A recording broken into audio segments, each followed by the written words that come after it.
Hello, this is part 3, which I said I'd read my poem, which probably makes some of you go, oh no, a poem, how cringy. No, it isn't. I hope it's not cringy anyway. I hope I'm going to be able to read it properly. I shall give you some background. This must have gone down like the proverbial lead balloon at my parents' funeral, because I wrote this and I understood it, but I very much doubt that anybody else did, because the majority of people that were there were my parents' quite elderly neighbours and friends, and I would imagine that there was a lot of head scratching and what was all that about afterwards. But yeah, before that I nearly belted the vicar when I was singing along to Angels by Robbie Williams, and I nearly smacked him in the face when I threw my hand out. That was accidental. So yeah, altogether they must have been thinking it was a very curious sort of funeral, but you know, I was on my own. I was on my own again. Story of my life. And yes, so yeah, I read this poem. I shall explain to you what it's about before I read it, I think. Isn't that a lovely picture, by the way? Yes, some of these are gorgeous. I hope they're coming across well, because they look lovely on the screen. Lovely, lovely pictures. Yes. So I decided to write this about what we're like in life, how we just don't remember what we're doing, how we're sort of dragged around by the currents, we just forgotten why we got here at all. We're just kind of flailing around. I use water as an analogy in lots of things. Water is very, very important to me, as an element, as a metaphor, as everything, because we are drops in the ocean of the eternal, individual drops in the ocean of the eternal, and so all of that. So yes, this was just basically that we come into this world like swimmers that are flailing around.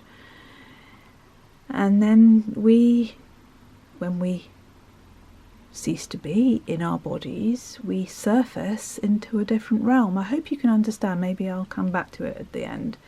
It's called Swim to Shore, and I shall read it slowly.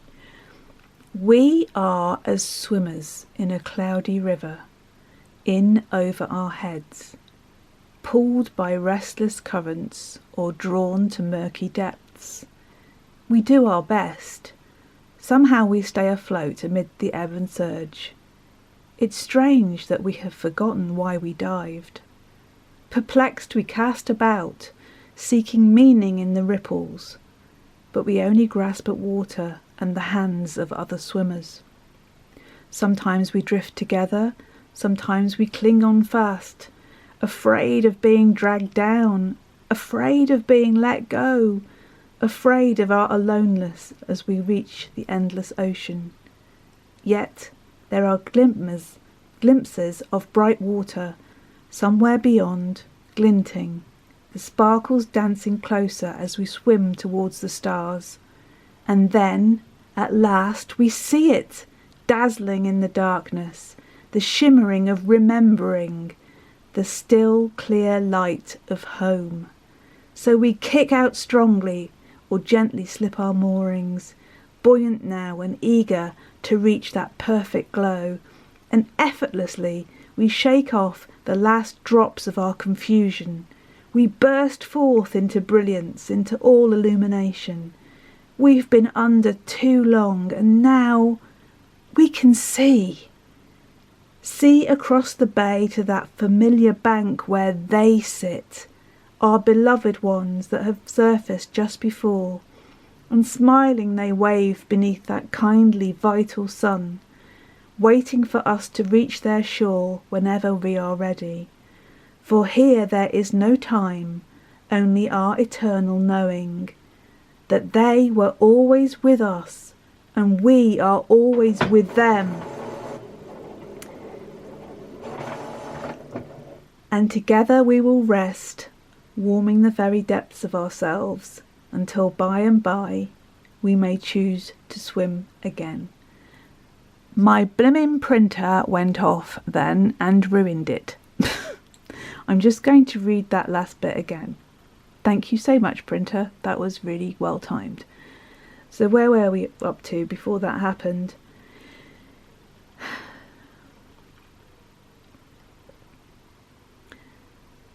I think I'll just start again, actually. If you just don't want to hear it again, switch it off.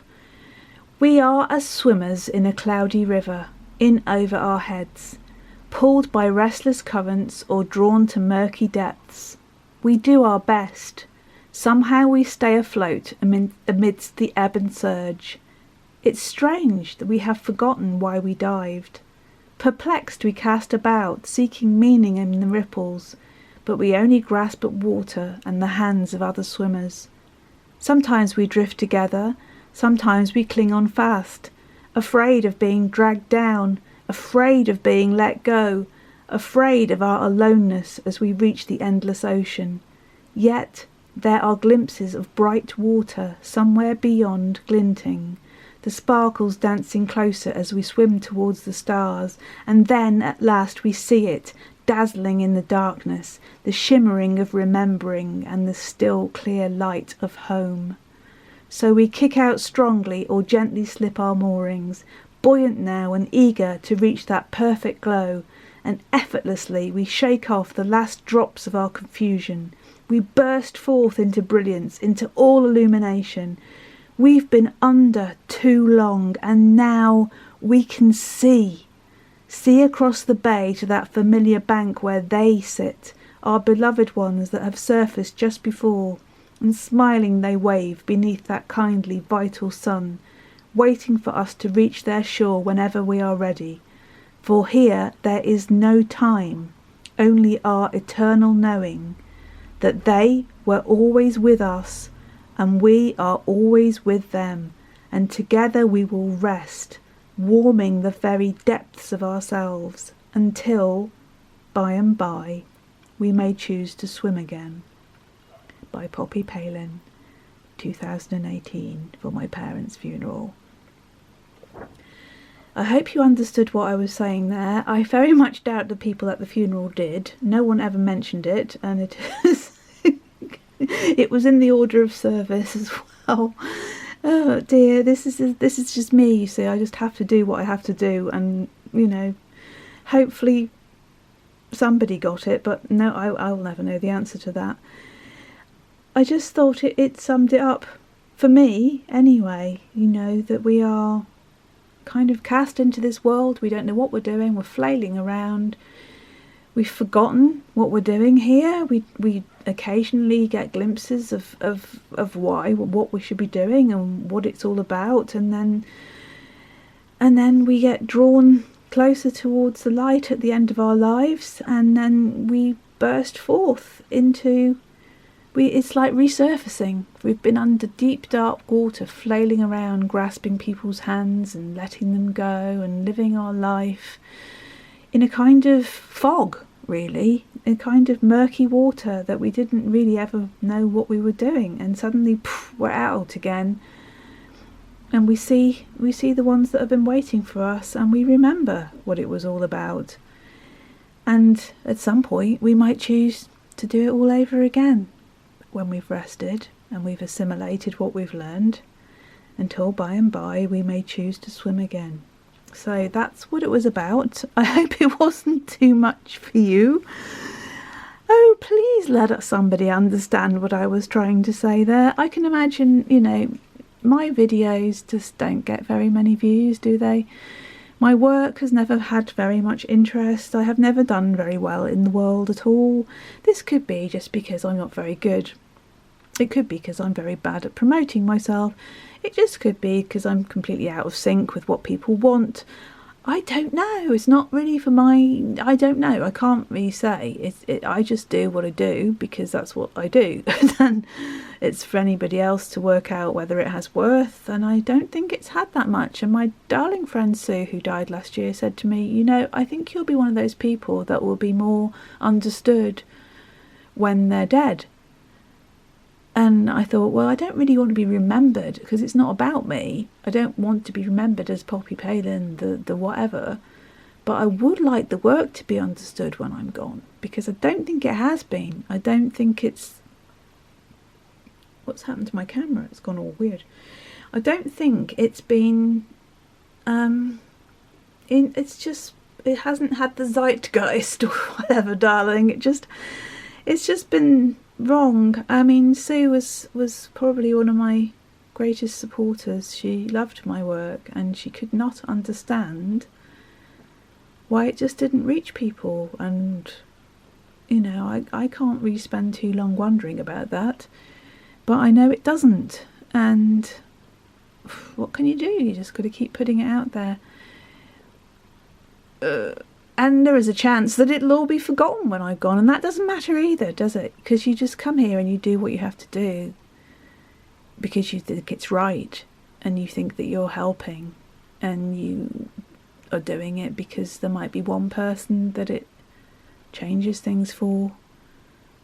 All through my childhood and adolescence, and even into my early 20s, I was waiting for that one person that could tell me what it was all about, because I couldn't find anybody, and I was having all this experience and all these strange things happen to me, and all these experiences and all this knowledge and all this knowing and all this remembering of, and I had nowhere to put it. And I vowed from that point on, from my very first book that I wrote, which was called, probably unwisely, Season of Sorcery, in 1995, I wrote that.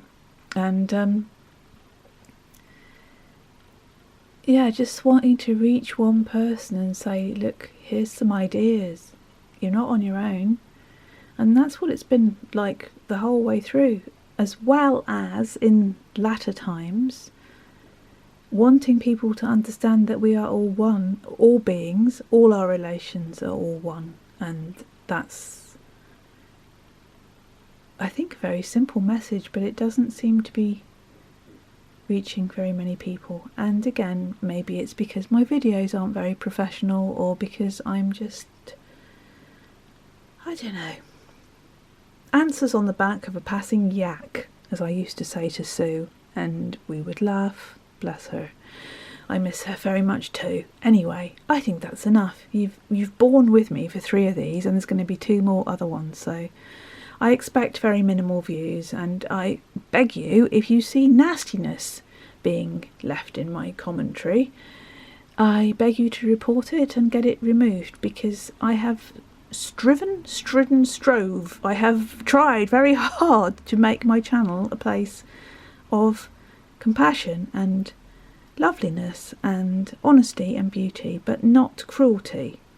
There is, you know, if you haven't got anything good or useful or supportive to say, then I suggest that you keep that to yourself, perhaps, and think on it.